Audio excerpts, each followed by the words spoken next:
നമസ്കാരം. ജ്യോതിഷത്തിലെ കാണാപ്പുറങ്ങൾ തേടുന്ന പ്രണവത്തിലേക്ക് എല്ലാ മാന്യപ്രേക്ഷകർക്കും സ്വാഗതം. ഇന്ന് നമ്മൾ പറഞ്ഞുകൊണ്ടിരിക്കുന്നത് ഇപ്പോൾ തിയറിയാണ് ഇത്രയും കാലം പറഞ്ഞുകൊണ്ടിരുന്നത്. നിങ്ങളുടെ ജീവിതത്തിൽ നടക്കുന്ന, നിങ്ങളുടെയും എൻ്റെ എല്ലാവരുടെയും ജീവിതത്തിൽ നടക്കുന്ന എല്ലാ കാര്യങ്ങളും ഇത്രയും കാലം തിയറിയായിട്ട് പറഞ്ഞപ്പോൾ നിങ്ങൾക്ക് മനസ്സിലാകുന്നില്ല. അപ്പോൾ നിത്യജീവിതത്തിൽ നടക്കുന്ന ഓരോ കാര്യങ്ങളും, ഓരോ കുടുംബത്തിൽ, എൻ്റെയും നിങ്ങളുടെ എല്ലാ കുടുംബത്തിൽ നടക്കുന്ന ഓരോ കാര്യങ്ങളുടെ ദൃശ്യാവിഷ്കാരമാണ് ഇപ്പോൾ ഇവിടെ നമ്മൾ കാഴ്ചവെച്ചുകൊണ്ടിരിക്കുന്നത്. അതൊരു കൂട്ടായ്മയാണ്, ആരെയും പറ്റിക്കാനോ ചതിക്കാനോ വേണ്ടിയിട്ടല്ല. ഓരോ കുടുംബങ്ങളിലും സംഭവിച്ചിരിക്കുന്ന ഓരോ കാര്യങ്ങൾ കൃത്യമായിട്ട് കണ്ട് മനസ്സിലാക്കുക. നിങ്ങളുടെ ജീവിതത്തിൽ ഇങ്ങനെ സംഭവിക്കുന്നുണ്ടോ എന്ന് നിങ്ങൾക്ക് മനസ്സിലാകുന്ന അതേ നിമിഷം തന്നെ നിങ്ങൾ ശ്രീകൃഷ്ണ വാസ്തു ജ്യോതിഷാലയത്തിൻ്റെ സഹായം തേടുക. അങ്ങനെ എല്ലാവർക്കും ജീവിതം നല്ല രീതിയിൽ തിരിച്ചടിക്കാൻ സാധിക്കും. അതോടൊപ്പം തന്നെ തിരുപേരമംഗലത്തപ്പൻ്റെ തിരുസന്നിധിയിൽ എല്ലാ മാസത്തിലും വന്ന് പ്രാർത്ഥന ചെയ്ത് ജീവിത വിജയം നേടാൻ ശ്രമിക്കുക. എല്ലാവർക്കും നന്ദി, നമസ്കാരം.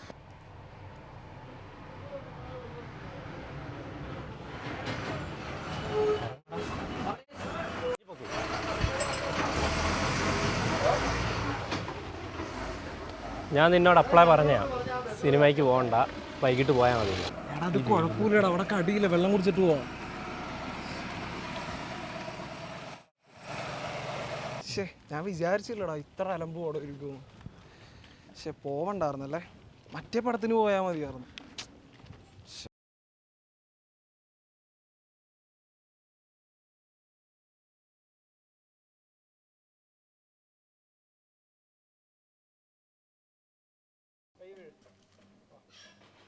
ആ, ഇനിയിപ്പോൾ എന്തായാലും കണ്ടില്ലേ. നീ എന്താണോ ഒന്നും മിണ്ടാത്തേ?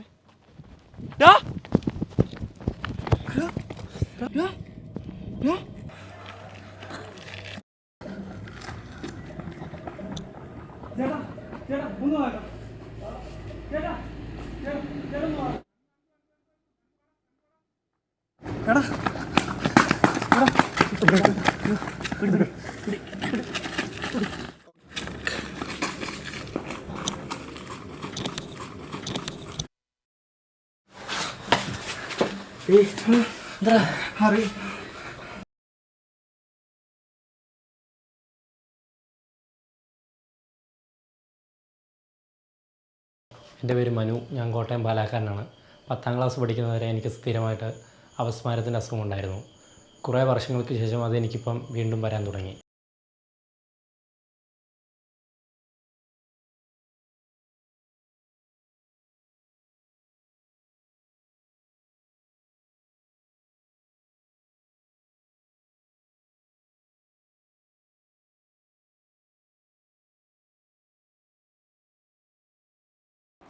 മാമി, മാമി.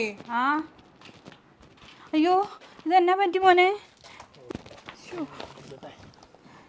എൻ്റെ ദൈവമേ, ഇവൻ്റെ വയ്യായിക കുറച്ച് നാളായിട്ട് മാറിയതായിരുന്നല്ലോ. എന്ത് പറ്റി മോനെ? മോന് വെള്ളം വേണോ? എന്നാ കിടത്താല്ലേ കൊണ്ടുപോയി? എന്നാ വാ മോനെ, കിടത്താം. പയ്യെ ചെരുപ്പൂരിയിട്. മാമി, ആശുപത്രിയിൽ എന്തെങ്കിലും പോകണമെങ്കിൽ വിളിച്ചാൽ മതി. ആ, ഞാൻ വിളിക്കാം കേട്ടോ. ആ മോനെ, കുടിക്കാൻ എന്തെങ്കിലും അമ്മ എടുക്കട്ടെ? കുടിച്ചിട്ടാണ്.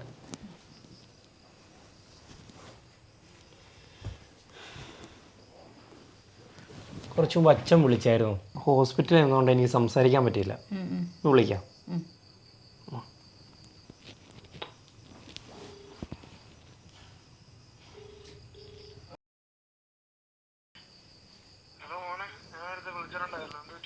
ആ, മോനല്ല, ഞാനാ. മോനെ ഷാരോണായിട്ടേ ഒന്ന് പടത്തിനൊന്ന് പോയായിരുന്നു. എന്നിട്ട് അവന് പണ്ട് വന്ന പോലെ ഒരു വയ്യായിക വന്നിട്ട് അവിടെ തളർന്ന് വീണു. നാട്ടുകാരൊക്കെ കൂടിയിട്ട് എന്നിട്ട് ഹോസ്പിറ്റലിൽ കൊണ്ടുപോയി. ഇപ്പോൾ കുഴപ്പമില്ല, എന്നാലും കിടക്കുക, മോൻ കിടക്കുക. എനിക്കാണെങ്കിൽ ഭയങ്കര ടെൻഷനായിട്ട് പാടില്ല. ആണോ? ആ, ചേട്ടൻ സമാധാനമായിട്ട് ഇരിക്കുക. ഞാനേ രാത്രിയായിട്ട് ഒന്നോടെ വിളിക്കാം കേട്ടോ. ആ, ശരി ശരി.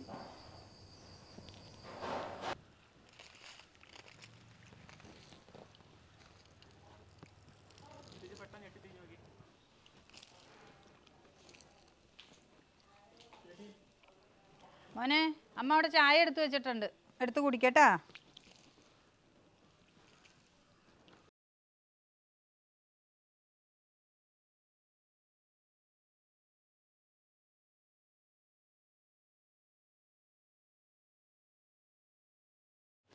അയ്യോ മോനെ എന്ത് പറ്റിയടാ മോനെ? അയ്യോ എടാ എടാ എന്ത് പറ്റിയടാ നിനക്ക് മോനെ? അയ്യോ അയ്യോ എൻ്റെ ദൈവമേ, എൻ്റെ മോനെ എന്ത് പറ്റി? എടാ എന്ത് പറ്റി? എടാ മോനെ മോനെ മോനെ ഷാരോണെ പെട്ടെന്ന് വാടാ, അവന് വീണ്ടും വയ്യായികയായി. പെട്ടെന്ന് വാ മോനെ, വണ്ടി എടുത്ത് പെട്ടെന്ന് വാ കേട്ടോ. ആ ആ ശരി മോനെ. സാരമില്ല, ഇപ്പം തന്നെ നമുക്ക് ഹോസ്പിറ്റലിൽ പോവാം കേട്ടോ. ഇപ്പം തന്നെ നമുക്ക് കൊണ്ടുപോകാം ഹോസ്പിറ്റലിൽ കേട്ടോ മോനെ. മോനെ ഇപ്പം തന്നെ പോവാം ഹോസ്പിറ്റലിൽ കേട്ടോ.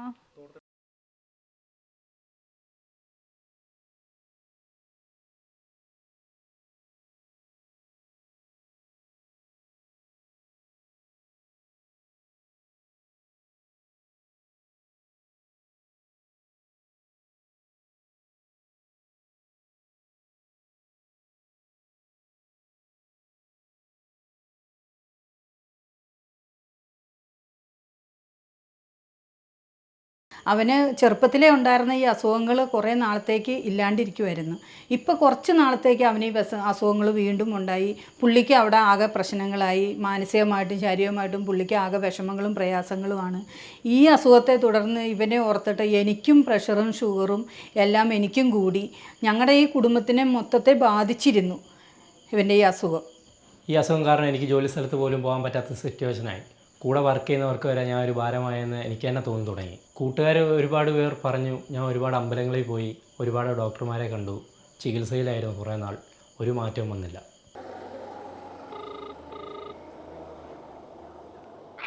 ഹലോ എവിടാടാ? ഞാൻ കവലായിരിപ്പുണ്ട്, ഇങ്ങോട്ട് വാ. എന്താ പരിപാടി? ആ വാ എന്നാ. ഓക്കെ.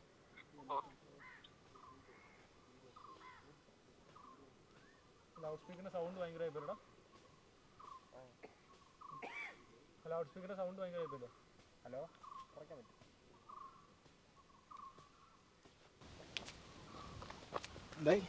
ഓക്കെ അല്ലേ? ഓക്കെ. എന്താ ഫേസൊക്കെ വല്ലാതിരിക്കണ? എന്ത് പറ്റി? ഇനി പോകാൻ പള്ളികളില്ല, അമ്പലങ്ങളില്ല, ഹോസ്പിറ്റലുകളില്ല, എല്ലായിടത്തും പോയി അടുത്തു. പണിക്ക് പോലും പോകാൻ പറ്റത്തില്ലാത്ത അവസ്ഥയാണ്. എവിടെ ചെന്നാലും ഈ അസുഖം കാരണം ഒരു ഗതിയില്ല. അമ്മയ്ക്ക് പണിക്ക് പോകാൻ പറ്റുന്നില്ല, സമാധാനമില്ല. പറഞ്ഞാൽ ജീവിതം തന്നെ ആകും അടുത്ത ഒരിതാണ്. വിഷമിക്കാതിരിക്കല്ല, ശരിയാവും. എടാ മൂവാറ്റുപുഴയിൽ പേരമംഗലത്ത് ഒരു ക്ഷേത്രമുണ്ട്. നീ അവിടെ ഒന്ന് പോയി നോക്ക്. അമ്മ 2 വട്ടം ഇപ്പോൾ പറയണത് നിന്നോടൊന്ന് ജസ്റ്റ് പറയാൻ. നീ അവിടെയും കൂടി ഒന്ന് പോയി നോക്ക്. അവിടെയും കൂടി പോയി നോക്കാം. ലാസ്റ്റ് അതും കൂടി ഉള്ളു ചെയ്യാൻ. പോകാം. നീ എന്തായാലും ചെല്ല്. ഇത്രയും എല്ലായിടത്തും പോയി നടന്നതല്ലേ, ഇനി ഇതും കൂടി നീ ഒന്ന് പോയി നോക്ക്. ഞാൻ അമ്മയോടൊന്ന് പറയട്ടെ, സംസാരിച്ച് നോക്കിയിട്ട് ഞാൻ പറയാം. പോകാം. ലാസ്റ്റായിട്ട് ഇതും കൂടി ചെയ്ത് നോക്ക്, എല്ലാം ശരിയാവും. നീ ആകെ വിഷമിക്കാതിരിക്കുക, എല്ലാം ശരിയാവും കേട്ടോ. ഇതും കൂടി നോക്ക്.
നമ്മുടെ എന്തായിരുന്നു ആവശ്യം?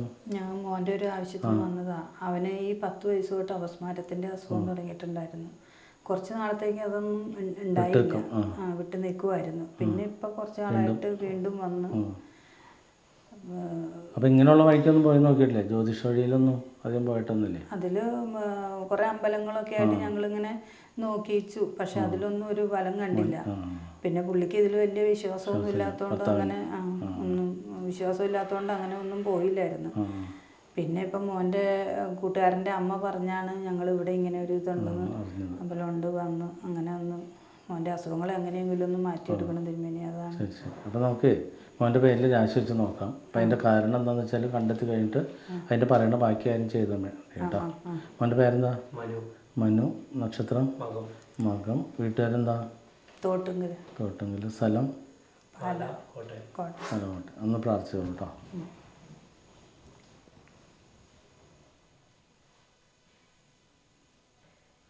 ഓക്കെ. കന്നിരാശി കിട്ടുകയാണതേ.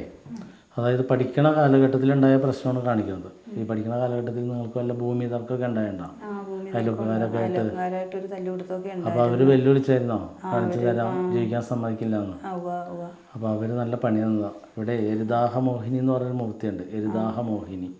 അതിന് ക്ഷേത്രമൊന്നും ഉണ്ടാവില്ല, ക്ഷുദ്രം ചെയ്യാൻ വേണ്ടി ഉപയോഗിക്കുന്നതാണ്. അപ്പോൾ അത് വന്നു കഴിയുമ്പോൾ ഡിപ്രഷൻ ഉണ്ടാവും, പിന്നെ അപസ്മാരം ഉണ്ടാവും, ഭ്രാന്താവും, പഠനം പോവും, അങ്ങനെയുള്ള പ്രശ്നങ്ങൾ വരും. അപ്പോൾ ഇതൊക്കെ ആവാഹന പൂജയിൽ നമുക്ക് മാറ്റാൻ പറ്റുള്ളൂ. അപ്പോൾ ആവാഹന പൂജയിലേക്ക് വരുമ്പോഴേ നമുക്ക് ഇവിടെ കുടുംബക്ഷേത്രം ഇല്ല എന്നുള്ളത് കാണിക്കണേ. കുടുംബക്ഷേത്രത്തിൽ പോകാറുണ്ടോ? ക്ഷേത്രത്തിൽ പോക്കൊന്നുമില്ല. പിന്നെ മരിച്ചവർക്ക് ബലിയിടലും കാര്യമൊക്കെയാ ഒന്നുമില്ല. അതായത് ആത്മീയ വഴിയൊന്നുമില്ല.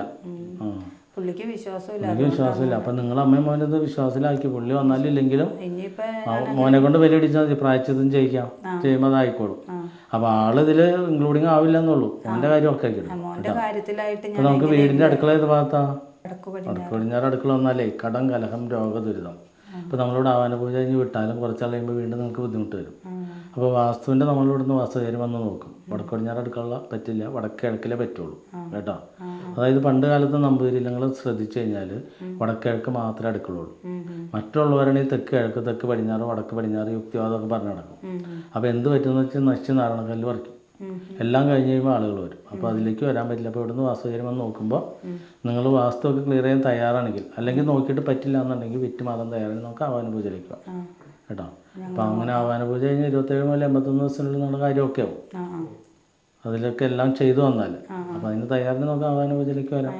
അപ്പോൾ തൽക്കാലം നമുക്ക് പിടിച്ചേക്കാൻ വേണ്ടിയിട്ടേ പേരമംഗലത്തപ്പനും മറ്റ് 27 ദേവതകളുണ്ട് അവിടെ. 27 ദേവതകൾക്ക് തട്ടസമർപ്പണം നടത്താം.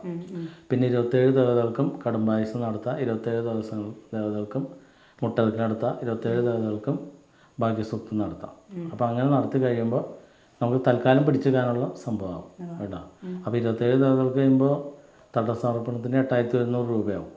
പിന്നെ മുട്ടർക്കലിന് 2700 രൂപയാവും. കടുംപായസിന് 2700 രൂപയാവും. അതേപോലെ ഭാഗ്യസൂക്തത്തിന് 810 രൂപയാവും. അപ്പോൾ 14 ചില്ലറ വരും. അപ്പോൾ അതിൽ നമ്മൾ പൈസനെ കണ്ട് പേടിക്കണ്ട. കാരണം നമ്മൾ അതിലേക്ക് കയറും. നിങ്ങൾ അടുത്ത കാര്യത്തിലേക്ക് കടന്നു വരും കേട്ടോ. ഇപ്പോൾ ഈ ആശുപത്രിയിലൊക്കെ പോയിട്ട് എത്ര ലക്ഷങ്ങൾ വേണമെങ്കിൽ ചിലവഴിക്കും. ഈ വഴിക്ക് വരാൻ പറഞ്ഞാൽ പറ്റില്ല എന്ന് പറയും. അതായത് മാരക രോഗങ്ങൾ 18 വിധമാണ്. അതിൽ 6 വിധം നമുക്ക് ചികിത്സിച്ച് മാറ്റാൻ പറ്റും. 6 വിധം പൂജയിൽ ഇരിക്കുമ്പോൾ തന്നെ ഈ വക സ്ഥാനമൊക്കെ എടുത്ത് കളയുമ്പോൾ തന്നെ മാറും. പിന്നത്തെ 6 വിധം ജീവിതകാലം മുഴുവൻ ചികിത്സയോടൊപ്പം ഇങ്ങനെ ക്ഷേത്ര പൂജകളൊക്കെ ആയിട്ട് മുന്നോട്ട് പോയാലേ നമുക്ക് ജീവിതം അങ്ങ് എത്തിക്കാൻ പറ്റുള്ളൂ. അപ്പോൾ പലരുടെ അറിവില്ലായ്മയാണ്. ആളുകൾ സയൻസ് എന്ന് പറഞ്ഞ് പോകുമ്പോഴേ നമുക്ക് ഈ അമാവാസി ദിവസമൊക്കെ ഡിപ്രഷനുള്ള ആളുകൾക്ക് അന്നത്തെ ദിവസമൊക്കെ കൂടുതലായിരിക്കും. ഇപ്പോൾ മോനാണെങ്കിലും ഈ ദിവസങ്ങളിൽ അതിൻ്റെ ബുദ്ധിമുട്ട് കൂടും. അമാവാസി, പൗർണമി ദിവസം വാവ് വരുമ്പോൾ. അപ്പോൾ അത് നോക്കിയാൽ മതി. ഇപ്പോൾ ഇതിന് വലിയ സയൻസ് എന്താ ഉള്ളത്? അതേപോലെ നമുക്ക് വേലിയിറക്കുന്ന സമയത്താണ് സന്ധ്യാവിളക്ക് എത്തിക്കണമെങ്കിൽ എണ്ണ എത്ര ഒഴിച്ചാലും പെട്ടെന്ന് വെറ്റിപ്പോവും. വേലിയേറ്റ സമയത്താണെങ്കിൽ വെറ്റി പോവില്ല. അപ്പോൾ ഇത് സയൻസ് തന്നെയല്ലേ. അപ്പോൾ സയൻസ് എന്ന് പറയുമ്പോൾ അത് കൃത്യമായിട്ട് മനസ്സിലാക്കാത്തതിൻ്റെ കുഴപ്പമാണ് കേട്ടോ. അപ്പോൾ നമുക്കിത് മാറ്റിയെടുക്കാം. പറയുന്ന പോലെ കൃത്യമായിട്ട് ഫോളോ അപ്പ് ചെയ്ത് കഴിഞ്ഞാൽ നമുക്ക് കാര്യങ്ങളാക്കാം. പിന്നെ ഇത് പൂജ ചെയ്യുമ്പോൾ ഇത് അസുഖമൊക്കെ മാറി രക്ഷപ്പെട്ട് കഴിഞ്ഞാലും ക്ഷേത്രമായിട്ടുള്ള ബന്ധം നിർത്തരുത്. എല്ലാ മാസം വന്ന് എല്ലാം ചെയ്തുകൊണ്ടിരിക്കണം. ഇത് ഇതേപോലെ ചെയ്യണമെന്നല്ല, നമുക്ക് ദശകാല വഴിപാടുകൾ പെട്ടെന്നൊരു കാര്യത്തിലേക്ക് അതിനുള്ള കാര്യങ്ങളൊക്കെ ചെയ്യണം. കാരണം നമ്മളിപ്പോൾ ഒരു ദിവസത്തിൽ 3 നേരത്തിന് 6 നേരം ഭക്ഷണം കഴിക്കുക. അതെന്തിനു വേണ്ടിയിട്ടാണ്? നമുക്ക് നല്ല ആരോഗ്യത്തോടുകൂടി ജീവിക്കണമെന്നുണ്ടെങ്കിൽ നല്ല ഭക്ഷണം കഴിക്കണം. അതേപോലെ തന്നെ നമുക്ക് ഈശ്വരൻ്റെ സപ്പോർട്ട് കിട്ടണമെങ്കിൽ ഈശ്വരനായിട്ടുള്ള ബന്ധം വേണം കേട്ടോ. അപ്പോൾ അതൊക്കെ ചെയ്ത് അങ്ങനെ കൃത്യമായിട്ട് പോയാൽ നമുക്ക് മാറ്റിയെടുക്കാം. നമുക്ക് മാറ്റിയെടുക്കാം കേട്ടോ. നമ്മൾ ദൃഢതയോടുകൂടിയാണ് പറയുന്നത്. നമുക്ക് ഏത് കാര്യത്തിനും സൊല്യൂഷൻ ഉണ്ട് കേട്ടോ. ധൈര്യമായിട്ടോ. മോൻ്റെ അസുഖം എങ്ങനെയായാലും മാറും, ഇത് ചെയ്ത് കഴിയുമ്പോൾ മാറും കേട്ടോ. അങ്ങനെ നിരവധി ആൾക്കാരുണ്ട്. ശരി. എൻ്റെ കൂട്ടുകാരൻ്റെ അമ്മ പറഞ്ഞതനുസരിച്ച് ഞാൻ പേരാമംഗലം നാഗരാജ ക്ഷേത്രത്തിലെത്തുകയും അവിടുത്തെ ഗുരുനാഥനെ കാണുകയും ചെയ്തു. ഒരുപാട് പൂജകളും വഴിപാടുകളും ഞാൻ നടത്തി. ഇപ്പോൾ എനിക്കതിൽ നിന്ന് ഒരുപാട് മാറ്റങ്ങളും വ്യത്യാസങ്ങളും വന്നു തുടങ്ങി.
ഇപ്പോൾ എൻ്റെ ജീവിതത്തിൽ ഒരുപാട് മാറ്റങ്ങൾ സംഭവിച്ചു തുടങ്ങി. നിങ്ങൾക്കും ആരോഗ്യപരമായും മാനസികപരമായും എന്തെങ്കിലും ബുദ്ധിമുട്ടുകളും കാര്യങ്ങളും ഉണ്ടെങ്കിൽ നാഗരാജ ക്ഷേത്രത്തിൽ വരികയും അവിടുത്തെ ഗുരുനാഥനെ കാണുകയും അദ്ദേഹം പറയുന്ന പ്രതിവിധികളും ചെയ്യുകയാണെങ്കിൽ ഉറപ്പായും മാറ്റങ്ങൾ സംഭവിക്കും. എൻ്റെ ജീവിതമാണ് എൻ്റെ സാക്ഷി.